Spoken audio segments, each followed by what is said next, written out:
तो आप देख सकते हो यहाँ पे स्टेटमेंट में आपको साफ साफ दिख रहा है, हाइड्रो का मतलब क्या है, hydro word represent addition of hydrogen. Hydroformylation, hydro word का मतलब क्या है, एडिशन ऑफ हाइड्रोजन। वाटर से कोई मतलब नहीं है इसका, ठीक है। Addition of hydrogen. फॉर्माइलेशन का मतलब क्या है कि एडिशन ऑफ फॉर्माइल ग्रुप या एल्डिहाइड ग्रुप। देखो फॉर्माइलेशन, आप लोग आगे भी ये वर्ड आपको झेलना पड़ेगा, फॉर्माइलेशन ऑर्गेनिक केमिस्ट्री में, ठीक है। फॉर्माइलेशन वर्ड सुनते ही आपके दिमाग में एक चीज आना चाहिए, ये कुछ जुड़ा हुआ है एल्डिहाइड से। फॉर्माइल ग्रुप, फॉर्माइलेशन मतलब फॉर्माइल ग्रुप को वो रिप्रेजेंट कर रहा है, और फॉर्माइल ग्रुप का मतलब क्या, एल्डिहाइड, ठीक है। ये देखो ये बॉन्ड है, दिस इज एल्डिहाइड, CHO और C double bond O bond H, तो एल्डिहाइड है। और ओलिफिन का मतलब क्या है, एल्कीन। तो इससे आप क्या समझे, इससे आप क्या समझे, हाइड्रोफॉर्माइलेशन ऑफ ओलिफिन से आप क्या समझे कि आपको हाइड्रोफॉर्माइलेशन करना है, वो भी किसमें, ओलिफिन्स में। तो ध्यान से देखना, ओलिफिन्स का मतलब क्या है, एल्कीन्स। तो आप कोई भी एक एल्कीन ले लो, CH2 डबल बॉन्ड CH2। अब यहां पे आप हाइड्रोजन प्लस CO रखोगे, एडिशन ऑफ हाइड्रोजन है ना, तो आप एल्कीन में हाइड्रोजन ऐड करोगे तो आपको ये क्या देगा, एल्डिहाइड देगा। देखो कैसे देता है, नेक्स्ट स्लाइड में आप रिएक्शन देखो, आपको समझ में आ जाएगा। मैं ये रिएक्शन आपको समझाता हूँ। अब देखो यहाँ पे अब आपको और भी एक दो बहुत ही इंपॉर्टेंट कंसेप्ट मैं यहाँ पे सिखाऊंगा, तो उसको भी आप लोग नोट पॉइंट कर लेना, उसको भी आप लोग नोट पॉइंट कर लेना। पहला चीज तो आप ये देखो, हाइड्रोफॉर्माइलेशन ऑफ ओलिफिन का मतलब क्या है, हाइड्रो मतलब एडिशन ऑफ हाइड्रोजन, किसमें, ओलिफिन में, मतलब एल्कीन में। आपको मिलेगा क्या, एल्डिहाइड मिलेगा, आपको मिलेगा क्या, फॉर्माइल ग्रुप यानी कि एल्डिहाइड मिलेगा।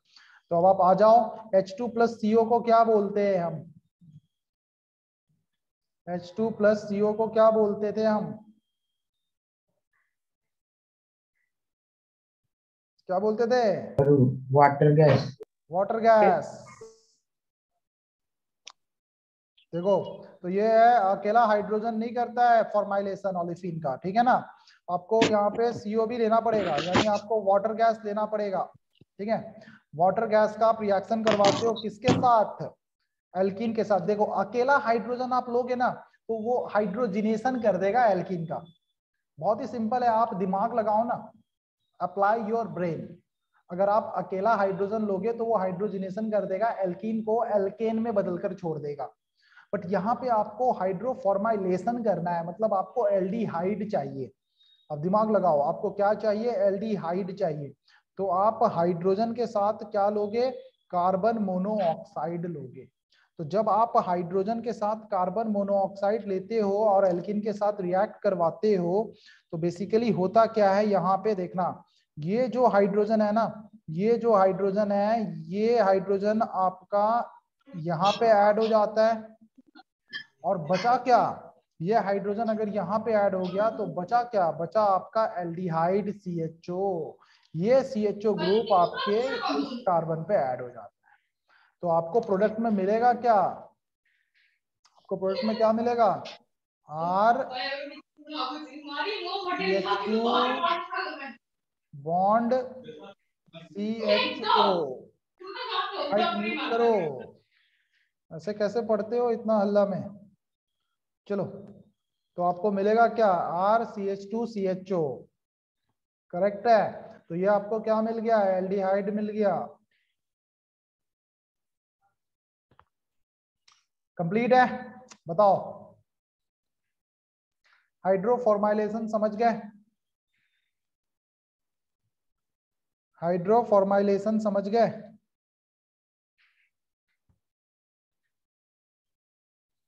टेल मी एवरीवन, क्लियर हो गया। तो यहां तक क्लियर हुआ कि और एक बार बताओ, जल्दी बताओ, can you please repeat. Okay, तो देखो यहाँ पे हाइड्रोफॉर्माइलेशन ऑफ ओलिफिन्स का मतलब क्या है? ओलिफिन्स का मतलब होता है एल्कीन्स। ओलिफिन्स का मतलब होता है alkenes, carbon to carbon double bond. Hydro का मतलब होता है एडिशन ऑफ हाइड्रोजन। तो जब आप हाइड्रोजन का एडिशन करते हो ओलिफिन में यानी कि एल्कीन में, तब आपको फॉर्माइलेशन यानी कि एल्डिहाइड मिलता है। ओके, अब अकेला अबे हाइड्रोजन, आलोक सर वाला आलोक सर हुआ दूसरे वाला आलोक सर। अब आपको अकेला हाइड्रोजन जो है वो फॉर्माइलेशन नहीं कर सकता है। आपको हाइड्रोफॉर्माइलेशन करने के लिए H2 के साथ CO लेना पड़ेगा। तो कुछ रिएक्शन ऐसा होता है, देखो जब आप H2 के साथ CO लोगे तभी तो एल्डिहाइड मिलेगा। आप जब H2 के साथ CO लोगे तभी तो आपको एल्डिहाइड मिलेगा। तो जब आप H2 के साथ CO लेते हो तो एक हाइड्रोजन यहाँ पे आकर एडिशन कर लेता है, और ये जो बच गया बाकी CHO, ठीक है, इस तरीके से याद करो आप इसको, ये जो बच गया CHO ये आकर इस कार्बन पे ऐड कर लेता है। तो आपको मिलता क्या है? RCH2CHO एल्डिहाइड मिला। देखो ये बार बार ये जो सीधा दिया गया ना, ये सीधा नहीं है, ये है इस तरीके का है, ठीक है। तो RCH2CH2CHO ये लिखा है, ये कुछ गलत नहीं लिखा है। क्या किया, देखो R इज अल्काइल चेन, आप यहाँ पे कुछ भी रख सकते हो, यहाँ पे CH3CH2 भी रख दो, कोई दिक्कत नहीं है। तो बात एक ही है। तो आपने क्या सीखा कि जब आप हाइड्रोफॉर्माइलेशन ओलिफिन का करते हो, यानी जब आप एल्कीन में हाइड्रोफॉर्माइलेशन करते हो यानी हाइड्रोजन प्लस CO एडिशन करते हो वाटर गैस का, तो आपको एल्डिहाइड मिलता है। अब देखो मजे की बात, देखो यहाँ पे क्या है, आपका जो एल्डिहाइड मिला है ना, ये सीधा वाला को हमेशा तोड़ देना, ठीक है, ये गलती से हो गया है, इसको सीधा कर देना, ठीक है। तो आपको जो यहाँ पे एल्डिहाइड मिला है, चीज देखो काफी इंटरेस्टिंग है। अगर आप फिर से इस एल्डिहाइड को हाइड्रोजन के साथ रिएक्ट करवाते हो, मतलब क्या है कि एल्डिहाइड का अगर आप रिडक्शन करवाते हो, ये चीज बहुत इंपॉर्टेंट है, हमेशा याद रखना, ऑर्गेनिक केमिस्ट्री में भी काम आएगा। जब आप एल्डिहाइड का रिडक्शन करवाते हो ना, कभी भी एल्डिहाइड का अगर आप रिडक्शन करवाते हो तो आपको क्या देता है? अल्कोहल देता है वो। तो देखो ये आपका एल्डिहाइड है, और जब आपने एल्डिहाइड का रिडक्शन करवाया, तो रिडक्शन मतलब क्या? Addition of hydrogen. जब आपने हाइड्रोजन का एडिशन करवाया तो होगा क्या? एक हाइड्रोजन यहाँ चल जाएगा ऑक्सीजन के पास, और एक हाइड्रोजन इस कार्बन के पास चल जाएगा। तो आपको क्या मिलेगा? RCH2CH2CH2OH, जो कि अल्कोहल है। तो आपने नोट पॉइंट कर लेना है कि एल्डिहाइड का रिडक्शन करने से हमें क्या मिलता है? हमें मिलता है अल्कोहल। एल्डिहाइड का रिडक्शन करने से हमें क्या मिलता है? हमें मिलता है अल्कोहल। अगर आप एल्डिहाइड का ऑक्सीडेशन करोगे तो आपको क्या मिलेगा? Carboxylic acid. एल्डिहाइड जो यहाँ पे दिख रहा है ना CHO, ये COOH में बदल जाता है। तो एल्डिहाइड का ऑक्सीडेशन करने से मिलता है कार्बोऑक्सिलिक एसिड, और एल्डिहाइड का रिडक्शन करने से मिलता है अल्कोहल। तो ये सब की पॉइंट्स नोट पॉइंट करके रख लो, काम आएगा। तो फिलहाल यहाँ तो ऑक्सीडेशन की बात नहीं हो रहा है, यहाँ तो हाइड्रो की बात हो रहा है, हाइड्रोफॉर्माइलेशन की बात हो रहा है, मतलब एडिशन ऑफ हाइड्रोजन की बात हो रहा है। और अगर आप हाइड्रोजन ऐड करते हो तो आपको एल्डिहाइड में अगर आपने हाइड्रोजन ऐड किया तो आपको मिलने वाला है अल्कोहल रिड्यूस होकर। चलो बात समझ में आ गया? टेल मी, कंप्लीट हो गया? यस ये रिएक्शन अच्छा रिएक्शन है, इसको आप ध्यान में रखना, ठीक है। चलो नेक्स्ट आप देख लो। तो यहाँ पे आप देखो एक पॉइंट आपको दिया गया है कि dihydrogen releases more energy then petrol. तो ये चीज मैंने आपको अभी थोड़ी देर पहले भी बताया कि पेट्रोल जितना एनर्जी नहीं देता है आपको, उससे कई गुना ज्यादा एनर्जी, 3 टाइम्स ज्यादा एनर्जी आपको हाइड्रोजन देता है, ठीक है। ये तो एनर्जी के टर्म्स में बात हो गया। दूसरा अगर आप देख लो, अगर आप पेट्रोल का गाड़ी चलाते हो तो देखो कितना पॉल्यूशन होता है, नेचर को कितना हार्म होता है। वही दूसरी और अगर आप हाइड्रोजन का गाड़ी चलाओगे तो देखो बस थोड़ा पॉल्यूशन होता है, पॉल्यूशन का लेवल भी कम हो जाता है। तो air pollution can be further reduced by addition of water. अच्छा देखो, अगर आपको ये थोड़ा बहुत पॉल्यूशन को भी कम करना है तो आप इसमें थोड़ा सा वाटर ऐड कर दोगे, तो जो कि टेम्परेचर को कम कर देता है और रिएक्शन को स्टॉप कर देगा between nitrogen and dioxygen. तो आपका जो थोड़ा बहुत एमिशन हो रहा है, पॉल्यूशन हो रहा है, वो भी आप लोअर कर सकते हो if you are running a vehicle with the help of hydrogen. ये तो पॉल्यूशन के टर्म्स में हो गया, और एनर्जी के टर्म्स में पेट्रोल 3 गुना ज्यादा एनर्जी देता है गाड़ी को। पेट्रोल 3 गुना ज्यादा एनर्जी देता है गाड़ी को। Di hydrogen releases more energy then petrol. Air pollution भी लेस है। तो ये डाई हाइड्रोजन यानी हाइड्रोजन के कुछ यूजेस, बेनिफिट्स आपके सामने दिख रहा है। क्लियर है? और आने वाले टाइम पे बहुत सारे व्हीकल्स वर्क चल रहा है, अभी रिसर्च चल रहा है, बहुत सारे व्हीकल्स को प्लानिंग किया जा रहा है हाइड्रोजन फ्यूल से ही चलाने का इंस्टेड ऑफ पेट्रोल। ठीक है, मार्केट में अभी बैटरी वाला भी आ गया है व्हीकल्स, देख रहे हो। अब पेट्रोल जो है, पेट्रोल डीजल जो है, डीजल तो नहीं, पेट्रोल का अभी देखो अब सब्स्टिट्यूशन ढूंढ रहे हैं लोग। तो di hydrogen is also a good option. काफी रिसर्चेस चल रहा है, साइंस में काफी रिसर्चेस चल रहा है इसके ऊपर जोर शोर से। चलो यूजेस आ जाते हैं यूजेस पे, तो फटाफट इसको आप रीड करो, पढ़ो। तो यूजेस में आप देखो यहाँ पे, यूजेस में क्या बोल रहा है, तो वही मैंने जो आपको बोला था, अगर आपको तेल से घी बनाना है, वनस्पति ऑयल से वनस्पति घी बनाना है, तो आप हाइड्रोजन की मदद लेकर हाइड्रोजनेशन करवाओ तेल का, और घी आप एक्सट्रैक्ट कर लो। ठीक है। और दूसरा देखो, आपने पढ़ाई है हाइड्रोजन की मदद से आप अमोनिया प्रिपेयर कर सकते हो, हैबर्स प्रोसेस। और एक बार अगर आपको अमोनिया मिल गया ना, तो आप अमोनिया की मदद से नाइट्रिक एसिड बना सकते हो। आप अमोनिया की मदद से नाइट्रिक एसिड बना सकते हो। ठीक है। और इवन आप अमोनिया की मदद से यूरिया बना सकते हो। तो ये सारे इनडायरेक्ट यूज है हाइड्रोजन के। आपने अमोनिया बना लिया और अमोनिया की मदद से आप नाइट्रिक एसिड बना दिए, ऑस्टवाल्ड प्रोसेस। आप अमोनिया की मदद से यूरिया बना दिए। ये सब यूरिया का फॉर्मूला क्या है, याद रखना, NH2CONH2। This is urea, very important. ठीक है, this is the formula of urea, NH2CONH2। तो ये यूजेस है। और यूजेस अगर आपको देखना है तो और यूजेस आप देख लो। It is used in the manufacture of organic chemicals. Organic chemicals बनाने का काम आता है, HCl बनाने की काम आता है, मेटल हाइड्राइड्स प्रिपेयर करने पे काम आता है। तो आपने अभी पढ़ा था hydrogen combines with metal to give hydrides. तो ये वही है, ये सारे यूजेस हैं, जिसमें से आपको क्या याद रखना है, बस एक बार रीड कर लेना है सभी को। ठीक है, कुछ खास नहीं है। चलो आगे बढ़े। Yes sir.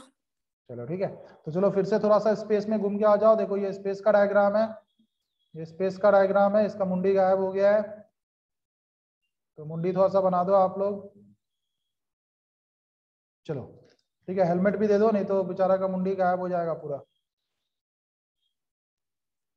हेलमेट भी लगा दो इसको। ओके, तो अब हम चलते हैं नेक्स्ट। देखो जो मैंने आपको बता रहा था, hydrogen as a fuel cell. तो देखो हाइड्रोजन इतना ज्यादा एनर्जी रिलीज करता है ना कंबसन होने के बाद।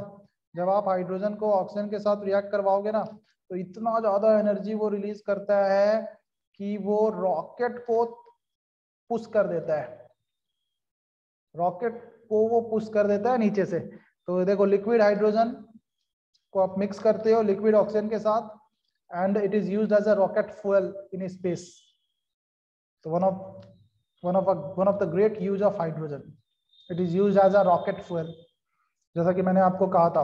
ठीक है, वही द मार्सन मूवी देखना, समझ में आएगा और अच्छे से समझ में आएगा। वो जो एक्टर है वो कितने बार वो कोशिश करता है ये एनर्जी रिलीज करवाने के लिए, बट वो फेल होते रहता है, होते रहता है, होते रहता है, लास्ट में वो सक्सेस हो जाता है। तो बेसिकली यही है, hydrogen is used as a fuel. Liquid hydrogen को आप मिक्स करते हो किसके साथ, लिक्विड ऑक्सीजन के साथ। और जो आपको, जब आप ये दोनों आप मिक्स करते हो, तो ये ह्यूज अमाउंट ऑफ एनर्जी देता है, एक्सेस एनर्जी रिलीज करता है। उस एनर्जी की मदद से इवन रॉकेट का फ्यूल की तरह भी वो काम कर जाता है। चलो इन फ्यूल सेल्स, तो मैं इसी सेल की बात कर रहा था जो आपको क्लास 12th में भी पढ़ना है इलेक्ट्रोकेमिस्ट्री में, फ्यूल सेल्स। तो आप अभी से थोड़ा सा जान के रखो। तो डाई हाइड्रोजन जो है is used in fuel cells for generating electricity. तो देखो होता क्या है यहाँ पे, देखो ये है आपका फ्यूल सेल का टिपिकल डायग्राम। तो देखो आप देखो, एक तरफ से आप यहाँ पे हाइड्रोजन डालते हो, और इधर से आप क्या डालते हो, देखो यहाँ से आप एयर इन H2O सब पास करते हो, ऑक्सीजन गैस, लिक्विड ऑक्सीजन, ठीक है, लिक्विड ऑक्सीजन बताया गया था ना, तो लिक्विड ऑक्सीजन मतलब वाटर, ऑक्सीजन, ये सब आप डालते हो, ठीक है। तो एक तरफ से हाइड्रोजन, दूसरे तरफ से ऑक्सीजन, और ये जो है ना ये सेमी परमिएबल मेम्ब्रेन है। ये जो एनोड और कैथोड जो यूज किया गया है ये सेमी परमिएबल नेचर का रहता है। तो अब कुछ ऐसा सेटअप किया जाता है कि हाइड्रोजन और ऑक्सीजन यहाँ पे आपका कंबाइन होता है, रिएक्ट करता है और ह्यूज अमाउंट ऑफ एनर्जी देता है, huge amount of electrical energy देता है, and it is used as a fuel cell. तो this is the diagram of fuel cell, जहाँ पे एक तरफ से हाइड्रोजन, दूसरी तरफ से ऑक्सीजन, सेमी परमिएबल मेम्ब्रेन की मदद आप लेते हो, एनोड कैथोड आप लेते हो जो कि सेमी परमिएबल मेम्ब्रेन रहता है, और इलेक्ट्रोलाइट आप लेते हो, अंदर में रिएक्शन होता है, सेल के अंदर रिएक्शन होता है और huge amount of energy produce होता है। कंप्लीट? बताओ, ये सब यस पॉइंट सर। पॉइंट याद रखना, पॉइंट याद रखना, फ्यूल सेल्स में यूज होता है, फ्यूल सेल्स में यूज होता है, ठीक है, पॉइंट याद रखना। मेटलर्जी में यूज होता है हाइड्रोजन, मेटल ऑक्साइड्स को मेटल में बदलने के लिए, मेटल ऑक्साइड्स को मेटल में बदलने के लिए। अभी आपने देखा था ना रिएक्शन, अभी आपने देखा था रिएक्शन, एल्यूमिनियम ऑक्साइड था, हाइड्रोजन रिएक्ट करवा के उसको रिड्यूस कर दिया और एल्यूमिनियम में कन्वर्ट कर दिया था, ठीक है। तो ये भी आप ध्यान में रखना, सारे यूजेस है। देखो अब आप आ जाओ वाटर पे, ठीक है, हाइड्रोजन आपका खत्म हो गया, वाटर H2O, टॉपिक का नाम है H2O, तो हाइड्रोजन यहाँ पे आपका खत्म। यूजेस आप पढ़ रहे थे, मतलब आप लास्ट पार्ट में थे। तो ये सारे यूजेस है, एक एक करके थोड़ा सा रीड कर लेना नॉलेज के लिए बस, और कुछ नहीं, कुछ खास क्वेश्चन उसमें से नहीं आता है, नॉलेज के लिए आप लोग पढ़ लेना बस, ठीक है। H2O, तो वाटर के लिए आप देख लो, वाटर ये रहा पानी, पानी समुद्र में तो बहुत है बट कोई काम का नहीं, ठीक है। Human body has about 60%. It is a crucial compound for the survival. It is a solvent of great importance. काफी इंपॉर्टेंस है, एज ए सॉल्वेंट यूज करते हैं। क्यों करते हैं एज ए सॉल्वेंट यूज हम इसे? This is the reason, hydrogen bonding बनाता है वाटर के मॉलिक्यूल्स। पानी, जो आप पानी पीते हो, जो आप पानी देखते हो, वो पानी में एक बहुत ही तगड़ा प्रॉपर्टी है हाइड्रोजन बॉन्डिंग। ये बहुत ही खास प्रॉपर्टी है। अब देखो ये हाइड्रोजन बॉन्डिंग बनाता कैसे है, देखो यहाँ पे, तो ये रहा आपका वाटर का मॉलिक्यूल जो वी शेप होता है, ठीक है, ये ऑक्सीजन है, ये हाइड्रोजन है, ये हाइड्रोजन है, और ये रहा दूसरा वाटर का मॉलिक्यूल, ठीक है, ये रहा दूसरा वाटर का मॉलिक्यूल। तो यहाँ पे होता क्या है, ऑक्सीजन ज्यादा इलेक्ट्रोनेगेटिव है, पार्शियल नेगेटिव, यहाँ पार्शियल पॉजिटिव, यहाँ पार्शियल पॉजिटिव, यहाँ पार्शियल टू नेगेटिव, ठीक है। सेम कहानी यहाँ पे होता है, यहाँ पे पार्शियल टू नेगेटिव, यहाँ पे पार्शियल पॉजिटिव, यहाँ पे पार्शियल पॉजिटिव।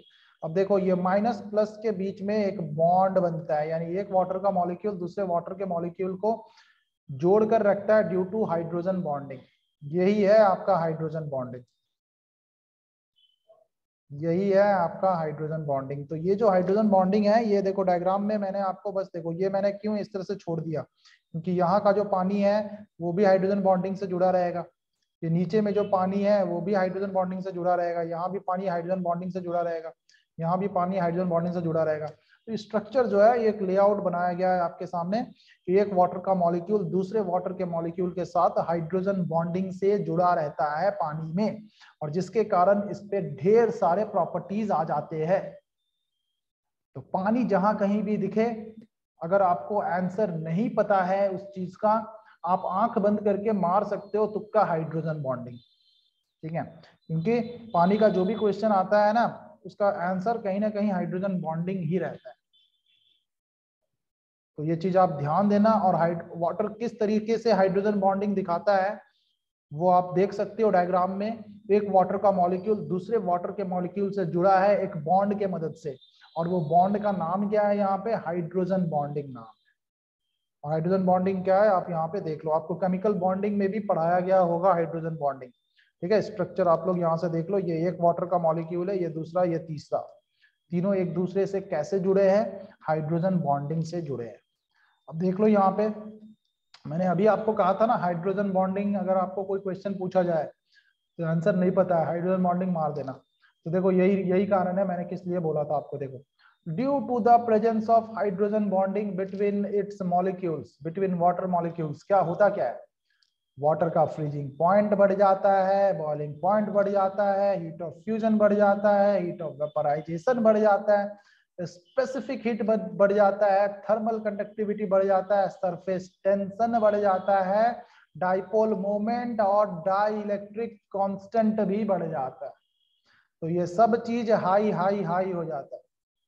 तो एक गाना है, आपको याद है ना, हाई हील वाला गाना है कि नहीं है? तो ये वही गाना याद कर लो, हाई हाई हाई सब high, high freezing, high boiling point, high heat of fusion, high heat of vaporization, high specific heat, high thermal conductivity, high surface tension, and the most important high dielectric constant, जो आपको आयनिक में पढ़ाया था मैं, water having high dielectric constant is used as a solvent, universal solvent. So this is the reason why water is used as a universal solvent. पानी का dielectric constant सबसे ज्यादा रहता है। कंप्लीट?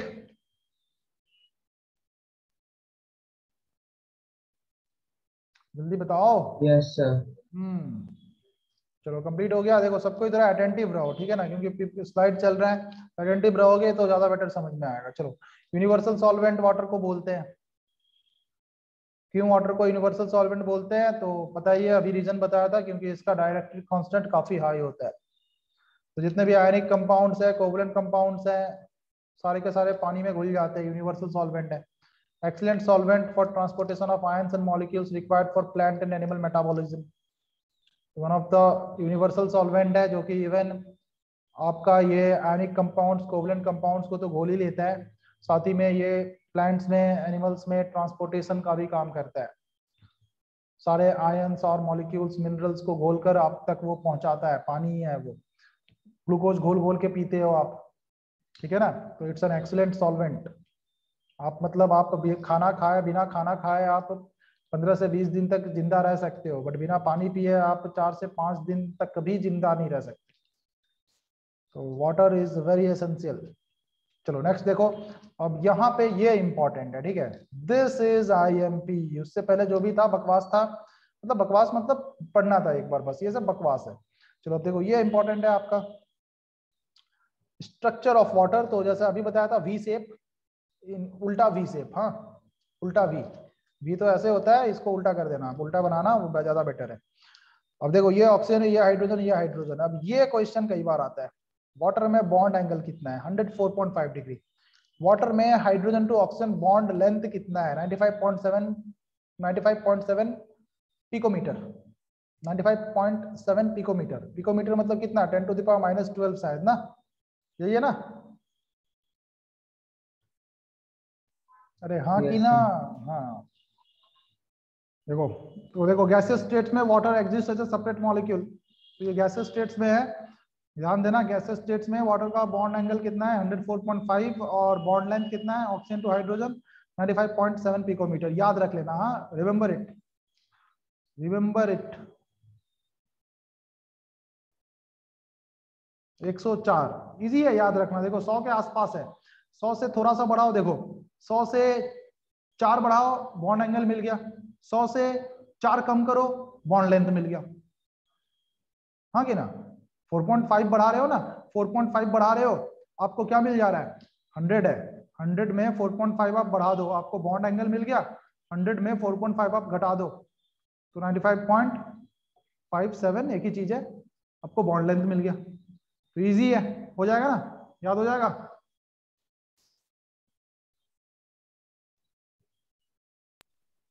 यस। चलो, तो गैसियस स्टेट्स में water separate molecule के तौर पे यूज होता है, और लिक्विड स्टेट में आपको मैंने अभी बताया था, लिक्विड स्टेट में आपने अभी देखा था कि वाटर जो है लिक्विड स्टेट में वो कैसा दिखता है? एसोसिएटेड मॉलिक्यूल्स के फॉर्म में दिखता है। देखो इस तरीके का दिखता है लिक्विड स्टेट में, एक वाटर के मॉलिक्यूल दूसरे वाटर के मॉलिक्यूल के साथ हाइड्रोजन बॉन्ड, दूसरा तीसरे के साथ, तीसरा चौथे के साथ, एसोसिएटेड मॉलिक्यूल्स के फॉर्म में वो दिखता है। चलो अब देखो स्ट्रक्चर ऑफ आइस की और हम बढ़ते हैं, फटाफट देखते हैं। तो आइस, आइस यानी बर्फ, जो आप लोग फ्रिज में खाते रहते हो, ठीक है ना, फ्रिज में आप पानी जमा जमा कर आइस निकाल निकाल कर खाते रहते हो गर्मी के सीजन में। तो आइस खाते तो हो, बट उसका स्ट्रक्चर कैसा है ये सब आपको नहीं पता है। चलो देख लो यहाँ पे, तो ice has a highly ordered 3D hydrogen bonded structure. Ice जो है उसमें 3D स्ट्रक्चर है। पहला तो आइस का स्ट्रक्चर 3D स्ट्रक्चर है, ठीक है, हाइड्रोजन बॉन्डेड स्ट्रक्चर रहता है। और आइस में एक खास बात क्या है, देखो, each oxygen atom is surrounded tetrahedrally by 4 other oxygen atoms at a distance of 276 picometre. Density of ice is less than that of water. ठीक है, आपको बता दूं, आपने देखा भी है, बहुत सारे आप देखे हो लेक वगैरह में बर्फ ऊपर में फ्लोट करते रहता है, पानी नीचे रहता है। तो जाहिर सी बात है कि आइस की डेंसिटी वाटर से कम है, इसीलिए तो आइस फ्लोट करता है पानी में, इसीलिए तो आइस फ्लोट करता है पानी में। ठीक है, तो अगर आप स्ट्रक्चर ऑफ फ्लोट क्यों करता है, तो देखो आप जब इसका स्ट्रक्चर देखोगे आपको समझ में आ जाएगा। जब आप आइस का स्ट्रक्चर देखोगे तो आप देखना आइस के स्ट्रक्चर में काफी वॉइड्स होते हैं, इंटरस्टिशियल स्पेस होते हैं। ठीक है, तो ये वॉइड्स के कारण आइस का डेंसिटी जो है वो घट जाता है पानी से। आइस का जो डेंसिटी है वो घट जाता है पानी से, क्योंकि अभी आपको मैंने वही बताया कि आइस दिखने में कैसा होता है, 3D हाइड्रोजन बॉन्डेड स्ट्रक्चर, और उसमें एक ऑक्सीजन एटम को 4 ऑक्सीजन एटम टेट्राहेड्रली घेर के रखता है। एक ऑक्सीजन एटम को 4 ऑक्सीजन एटम टेट्राहेड्रली घेर के रखता है। तो जैसा ये स्ट्रक्चर बनता है ना आइस का, तो आपको काफी सारा वॉइड स्पेसेस देखने को मिलेगा। So look at the structure. तो आप देखो, लुक एट द स्ट्रक्चर। तो आप देख रहे हो ये एक ऑक्सीजन को 4 ऑक्सीजन टेट्राहेड्रली घेर के रखता है।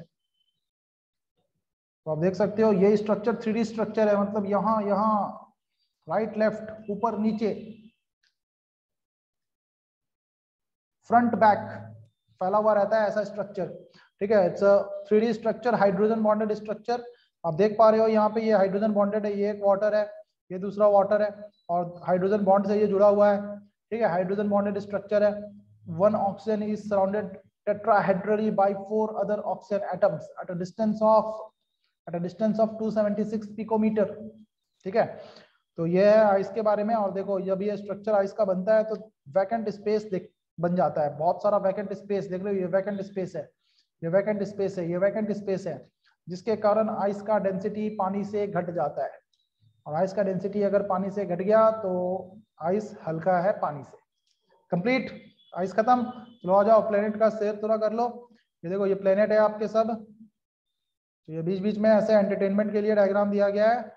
अब आ जाओ केमिकल प्रॉपर्टीज ऑफ वाटर के तरफ। अब ये मत बोलना सर ये डायग्राम बीच में क्यों डाल दिए, ठीक है, ये जस्ट ऐसे ही एंटरटेनमेंट के लिए डाला गया है। अब आ जाओ chemical properties of water, water का केमिकल प्रॉपर्टीज। तो केमिकल प्रॉपर्टीज ऑफ वाटर में आप देख सकते हो वाटर एम्फोटेरिक नेचर शो करता है। आप सबको पता है एम्फोटेरिक का मतलब क्या है, it reacts with both acid as well as base. Water acids के साथ भी रिएक्ट करता है, वाटर बेस के साथ भी रिएक्ट करता है। रेडॉक्स रिएक्शन दिखाता है वाटर। रेडॉक्स का मतलब क्या है, रिडक्शन ऑक्सीडेशन दोनों आपको मिलेगा ऐसे रिएक्शंस में। हाइड्रोलिसिस दिखाता है, हाइड्रेट फॉर्मेशन करता है। ठीक है, this is important, hydrate formation, इसके ऊपर क्वेश्चंस भी आते हैं। Hydrate formation, this is important. Okay, water जो है वो हाइड्रेट फॉर्मेशन भी करता है। तो अब हम एक एक करके इन्हीं केमिकल प्रॉपर्टीज को पढ़ेंगे। एम्फोटेरिक नेचर क्या है वाटर का, रेडॉक्स रिएक्शंस क्या है, हाइड्रोलिसिस रिएक्शन क्या है, हाइड्रेट फॉर्मेशन क्या है। क्लियर है?